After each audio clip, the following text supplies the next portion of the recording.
Hi folks, welcome to this episode of Go Woo Adventures. I'm Bruce.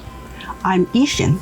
In this episode, we explore Savannah, Georgia. We have always wanted to visit Savannah because we heard it is such a beautiful city.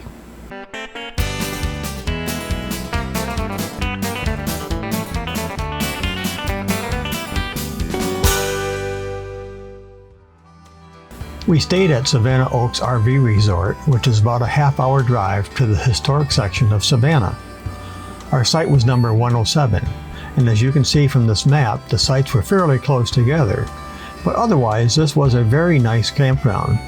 The fees were a reasonable $36 per night. Savannah is Georgia's oldest city. It was founded in 1733 by General James Edward Oglethorpe and 120 settlers who sailed over on the ship Anne. Savannah is also known as the first planned city in the United States.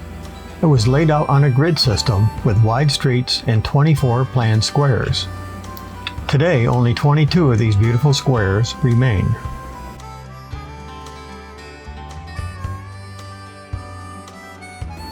Believe it or not, this beautiful fountain was ordered from a catalog.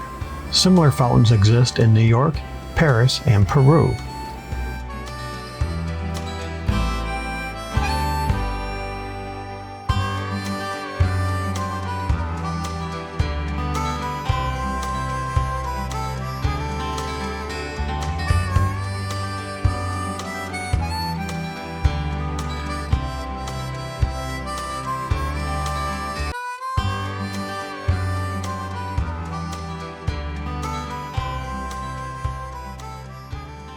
Another beautiful fountain is 2 squares north and 1 square east, Lafayette Square.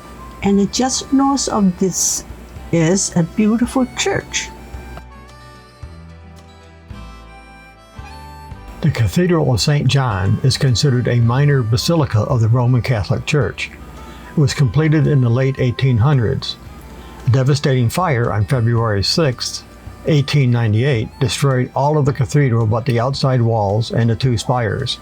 It was another 14 years after the fire before the extensive decorations and artwork of the interior were finished.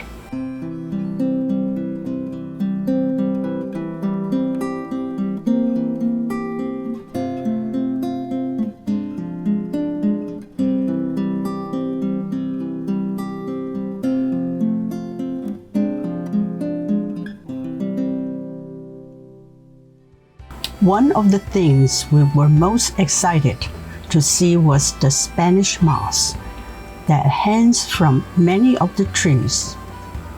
Interesting story about the moss beds and insects. When settlers first came here, they discovered the moss hanging from the trees, and they decided to stuff their mattresses with this Spanish moss. Weeks later, they started feeling all kinds of strange things happening to their bodies. There were lots of insect bites and whatnot. And it turns out that the Spanish moss has all kinds of insects in it.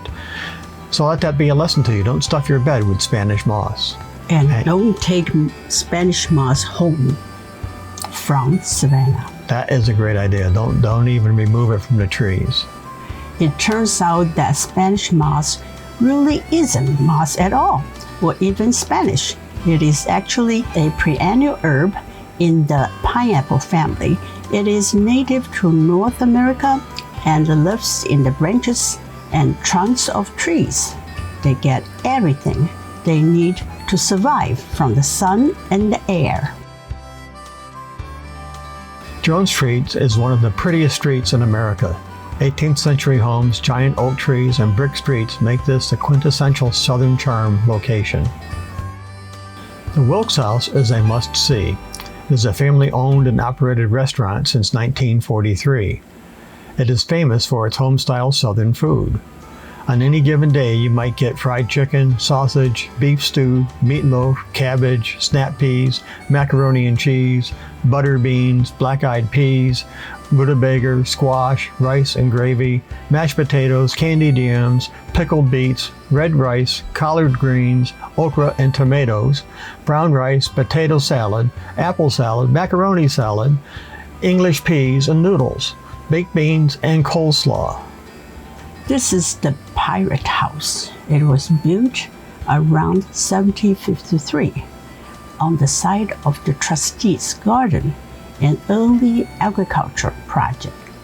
The building itself is said to be one of the oldest standing structures in the state. It became a tavern and boarding house, hosting seafaring pirate Robert Louis Stevenson stayed here while working on Treasure Island. We decided to tour Savannah on the old Savannah hop-on, hop-off trolley. We parked for free at their limited capacity parking lot by getting there early. We took the entire historic tour without getting off. Then we decided where to hop on and hop off to see Savannah in more detail. The drivers were very knowledgeable and pointed out many interesting places.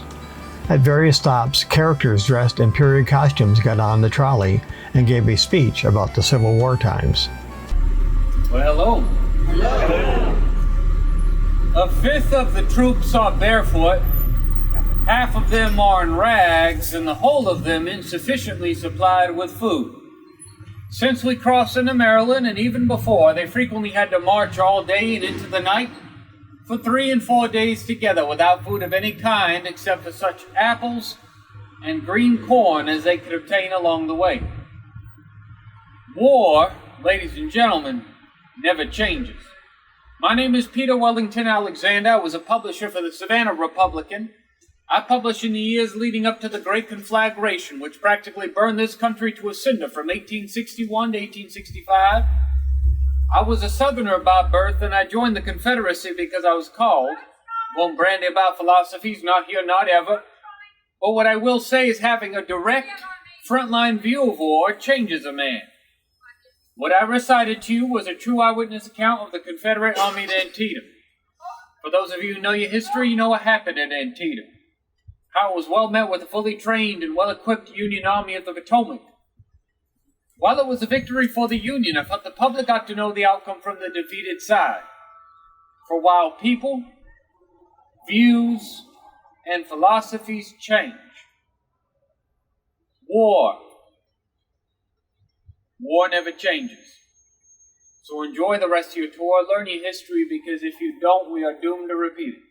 Thank you. Well, good morning, everybody. Good morning. Oh, come now. Good morning, everybody. Good morning. Oh, thank you. Now, my name is Robert Smalls, and I was born in Beaufort, South Carolina, in the year of 1839, in what many around here half the time referred to as the peculiar institution. But let's just call it what it was: human slavery. And growing up around the free gullah people, I knew I had to make myself and my family like them. So I took a chance, and I succeeded. At 3 a.m. on May 13, 1862, in the midst of a civil war, myself and 8 fellow crewmen on the CSS Planter put in the action of plan O escape. When the white officers left the ship to spend the evening time, well, we absconded with the ship. And for the rest of you, we stole the ship. and we set off for the federal blockade surrounding Charles, sailing straight for the USS only. And upon their boat, I promptly surrendered the ship, all of its cargo, and most importantly, a Confederate ship's code book, complete with a map of all the mines and torpedoes that have been laid in Charleston Harbor. Here are a few clips of the views from the trolley tour.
Florence Martis is known as Savannah's Waving Girl.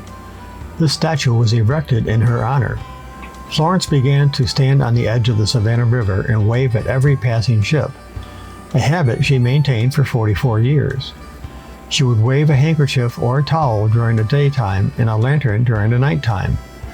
When ship captains spotted her, they would often acknowledge her by sounding their horn 3 times. According to legend, not one ship was missed during the 4 decades she was on duty. If you go, first, don't try to drive your RV through the city streets. Stay outside of Savannah and Uber in or drive your own tow car in. Many nearby campgrounds offer a shuttle service to downtown Savannah. Number 2, take a trolley tour first to get a good overview of the city, then decide what you want to see in more detail. Number 3, be sure to sample the food. It is great. It really is. And thank you so much for watching, folks. We'll see you next time. See you next time.